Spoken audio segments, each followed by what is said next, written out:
Magandang umaga sa ating lahat. Friday, February 7, 2025.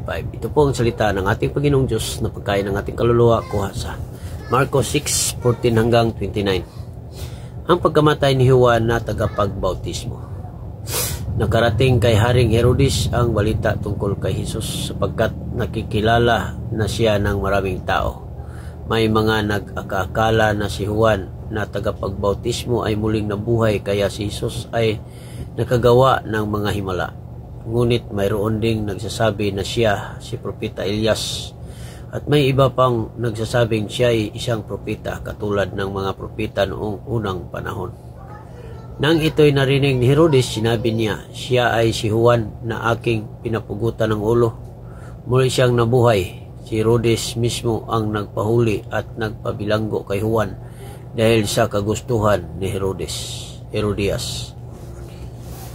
Ang babaeng ito ay pinakasalan at kinakasama ni Herodes, bagamat ito'y asawa ng kapatid niyang si Felipe, sapagkat laging sinasabi ni Juan kay Herodes, labag sa batas na kasamahin mo ang asawa ng inyong kapatid.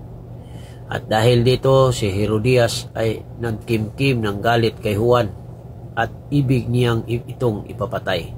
Ngunit hindi niya ito magagawa sapagkat alam niyang natakot si Herodes kay Juan. Itinuturing ng hari na si Juan ay taong matuwid at banal at sinisikap niyang huwag itong mapahamak. Gustong-gusto niyang makinig kay Juan kahit labis siyang nababagabag sa mga sinasabi nito.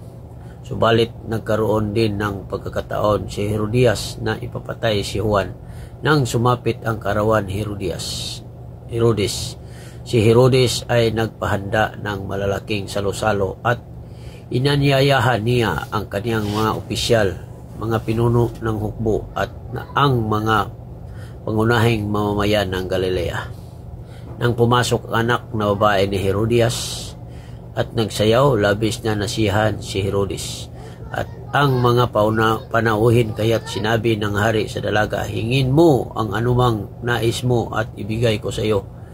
Naipangako rin niya sa dalaga na ibigay niya kahit ang kalahati ng kanyang kaharian kung ito ang hihingin.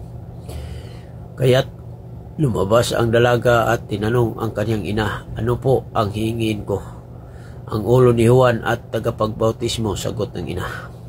Mabilis na nagbalik ang dalaga sa nakinaroonang hari at sinabi niya, ang nais ko'y ibigay ninyo sa akin ngayon din ang ulo ni Juan na tagapagbautismo na nakalagay sa isang pinggan.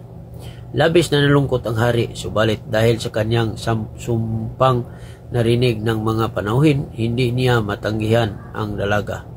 Kagad niyang inuutos sa isang kawal na dalhin sa kanya ang ulo ni Juan. Sumunod nga ang kawal at pinagutan niya ng ulo si Juan sa loob ng bilangguan. Inilagay niya ang ulo sa isang pinggan at ibinigay sa dalaga. Ibinigay naman iyon ng dalaga sa kanyang ina.